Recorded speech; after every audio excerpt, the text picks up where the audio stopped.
you for staying on JoyNews Interactive. Let's go straight to business. Kobe Spike Nkrumah is here with us, and he's going to continue what he started last week on websites we wish we knew when we were students, and this will benefit those who are students now.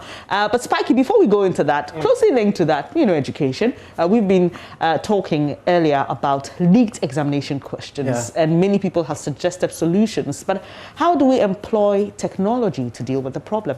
Well, for one, most of these questions are typed on computers, and how were they gotten off the computers? You need to check your security policy.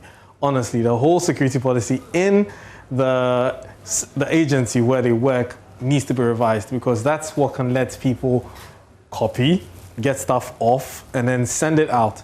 And files can have encryption that will prevent the copied files from being, opened outside of the agency. But personally, I think if you see, even though technology can help fix all these things, the more the hunters learn to shoot without missing, the more the birds will learn to fly without perching. So the exam in itself should be something where you learning the apostle shouldn't be able to help you. It has to be something that you need to understand what you're reading. And I think I'm a personal beneficiary of such a learning procedure, where no matter what happens, it's your opinion on the paper, it's your opinion on the matter that matters, not the answer that the examiner is expecting. So personally, we just need to go away from all this chew and pour. I mean, I can chew answers, but if I don't get the question, and the question is slightly changed, then I'm lost.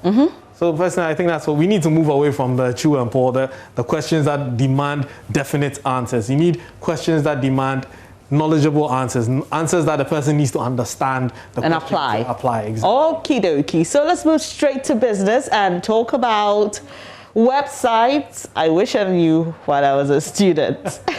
Yeah, so last week we talked about websites that could solve mathematical equations, websites that you could get periodic tables and understand all the elements and how they change. And today we're talking about something for people who are writing articles, people who are writing long essays. You're in school, you have to write your thesis, or your lecturers ask you to do an assignment, and you know for a fact that article, you stole a lot of words from different websites and put them together to make that possible. And your teacher can just go here, plagiarism checker, paste your whole article in there, and then see if you actually plagiarize that document. Now, I'm going to paste some text that I've copied over here, and then I'm going to check it for plagiarism. And let's see how much of it was plagiarized. So it's a whole article on intellectual property. So assuming you're in law school, you have to write something on intellectual property. I picked this stuff, and I've gotten all the stuff. Oh my goodness, you can see the red already.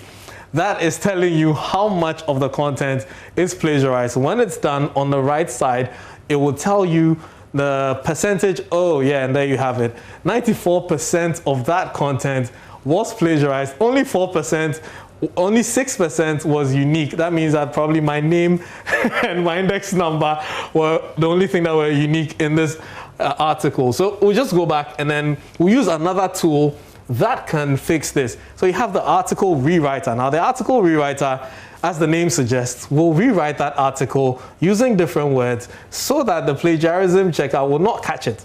So I'll paste that article here, and then I will click on rewrite article. So what this is going to do is it's going to look at every single word in the sentence and then change it. So you can see the first sentence says, utilization of research results is something that researchers do every day, often without realizing it.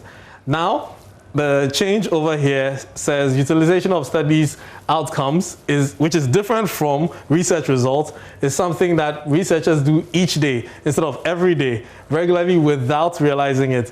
Now, you know what? I'm curious, Kobe. Can you copy exactly? That's what I'm going to do. And put it in the plagiarism checker, and let's see what results we get. That's exactly what I'm going to do. So I'm going to copy the article that has been rewritten and then paste it in the plagiarism checker, and then we'll see how much of this is going to be detected as plagiarized. So you want to hazard a guess? Maybe 20% would be plagiarized. Maybe. Okay, so let's see. It's checking already. It's finalized, and it says 100% of it is unique content. Wow. 0% plagiarized content in there. That's amazing, because not a single thing was repeated from here in there. You can see where any sentence that is almost the same is to completely change. In this talk, we are able to, but obviously, I mean, look what it says here, in this speak instead of talk. So we just took a synonymous word. So you also have to go through and make sure that it makes sense. Otherwise, it's going to sound like a robot. And away from that, you also have another tool in this system called a paraphrasing tool, which almost the same as an article rewriter, but slightly different. So we're going to paste what we have here, and then we will see, we'll have it rewrite that. We will have it paraphrase it. Now there we go. Pasted that, and I'm going to ask it to paraphrase that content. So it's going to paraphrase the same way it did with article rewriting. And let's see. Good. So where it said in this speak, now it says in this communicate, well, it should be communication. Yeah. Capable of finding out an example of the manner amazing sorts of intellectual property are combined in a well-known product platform. So it's done that. We're going to, I don't think it's going to be plagiarized. It's going to be unique. And then we'll go back to the site. We still have one other tool. You have a grammar checker, which is something you would find in a regular, your Microsoft Word. But if you want something more, you can use this. The other tools there. So the site is pre-post SEO, as in pre, and post SEO, as in search engine optimization. All right, some good tips and info for all those out there who are currently writing their thesis and you need some help. Thank you so much, Kobe. Thank you for having me. And this will help those who are in school, and for those of you who have wards and teachers as well. If you want to check your students and see if they're plagiarizing content, this is a good one. But that's all we'll have for you today on JoyNews Interactive. Thank you so much for making time to join us. Sorry we couldn't bring you that conversation on COVID. We'll do so later, but do stay with us here on JoyNews. We are your most credible news source.